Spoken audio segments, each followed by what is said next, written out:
Facebook পেজের নাম change করতে চাইতেছেন কিন্তু ফেসবুক আপডেটের কারণে নাম চেঞ্জ করতে পারতেছেন না অথবা নাম চেঞ্জ করার অপশনটি খুঁজে পাচ্ছেন না। আজকের ভিডিওতে দেখিয়ে দিব কোনো ব্রাউজার ছাড়া ফেসবুক অ্যাপস থেকে কিভাবে আপনার পেজের নাম চেঞ্জ করবেন। তাই স্কিপ না করে সম্পূর্ণ ভিডিওটি দেখতে থাকুন, আর ভিডিওটি দেখে যদি আপনার একটু উপকৃত মনে হয় তাহলে আপনার ফেসবুক টাইমলাইনে শেয়ার করে দিন এবং আপনার বন্ধুদের দেখার সুযোগ করে দিন।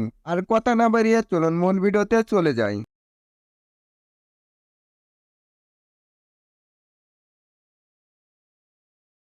ফার্স্টে চলে আসবেন আপনার ফেসবুক অফিসিয়াল অ্যাপসে।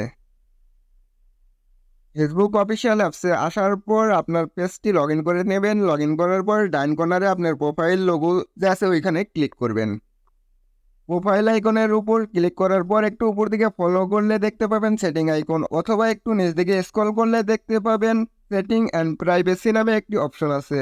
তো এই সেটিং অ্যান্ড প্রাইভেসি নামের অপশনের উপর ক্লিক করবেন। সেটিং অ্যান্ড প্রাইভেসি নামের অপশনের উপর ক্লিক করার পর এখানে সেটিং নামে আরেকটি অপশন পাবেন। তো এই সেটিং অপশনে ক্লিক করবেন। সেটিং অপশনে ক্লিক করার পর একটু নিচ দিকে স্ক্রল করলে দেখতে পাবেন পেজ সেটআপ নামে আরও একটি অপশন আছে।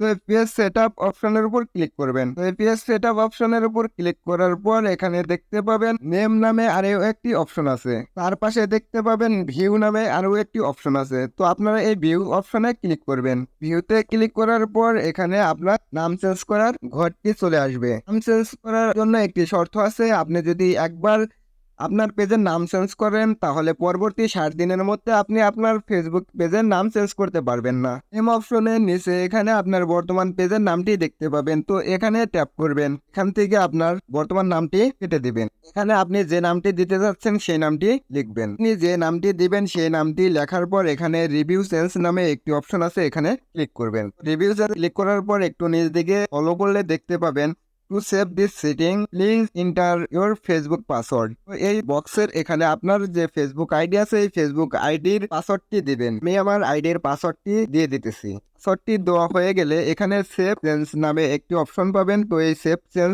অপশনের উপর ক্লিক করবেন। তো লোড নেওয়ার পর এখানে রিফ্রেশ করলে দেখতে পাবেন আপনার নাম চেঞ্জ হয়ে গেছে। দেখেন এখানে ছিল RM স্যাড স্টোরি, এখন নতুন নাম চেঞ্জ করছে RM টেক আনলিমিটেড। এটা আমার নতুন পেজ, সবাই আমার এই নতুন পেজে ফলো দিয়ে পাশে থাকবেন। আজকের ভিডিওটি এই পর্যন্তই। যদি ভিডিওটি ভালো লাগে তাহলে লাইক কমেন্ট শেয়ার করে দিবেন, আর আমার এই পেজে সবাই ফলো দিবেন।